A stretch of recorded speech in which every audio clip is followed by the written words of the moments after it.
আমি কাটিয়া কৰো দেৱ আহ্বান জনাইছো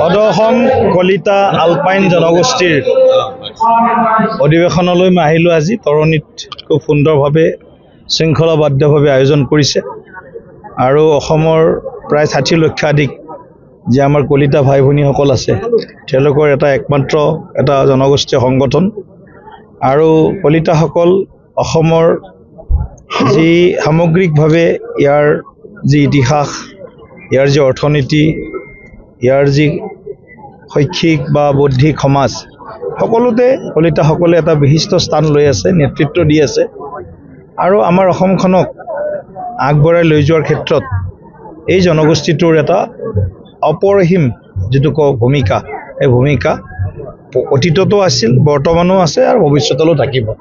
গতিকে সেইকাৰণে এই জনগোষ্ঠীটোৰ উত্তৰণৰ হকে আমি সকলোৱে একগোট হৈছোঁ ইয়াতে আৰু আগন্তুক দিনত আমাৰ চৰকাৰৰ জৰিয়তে আমাৰ জনগোষ্ঠীটোৰ কিছুমান দীৰ্ঘদিনীয়া বিষয় আছে। এই বিষয়বিলাক মুখ্যমন্ত্ৰী মহোদয়ৰ দৃষ্টিগোচৰ কৰাৰ কাৰণে আমি আজি তেওঁলোকৰ পৰা গোটেই কথাখিনি শুনিছোঁ। মই নিজৰ গোষ্ঠীটোৰ প্ৰতিনিধিত্ব কৰি কথাখিনি ক'ব বিচৰা নাই। কলিতাসকলে ৰাজনৈতিকভাৱে নামনি অসম, মধ্য অসম বা সমগ্ৰ অসমতে কথাটো কৈছোঁ, বিভিন্ন সমষ্টিত এক নিৰ্ণায়ক শক্তি হিচাপে তেওঁলোকে সংখ্যাৰ দিশেৰে আছে। গতিকে সংখ্যাত্মক দিশটোক আৰু সংখ্যাত্মক যি আমাৰ বিষয় আছে বিষয়টোক কিন্তু কোনেও ওলাই কৰিব নোৱাৰে।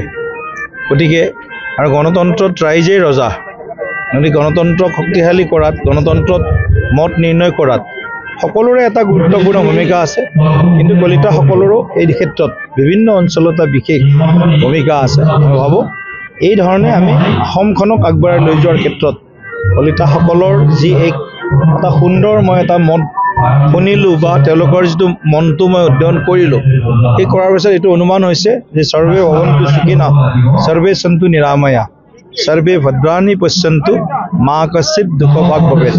সকলোৱে সুখত থাকক, সকলোৱে শান্তিত থাকক, সকলোকে নিৰোগী হৈ থাকক।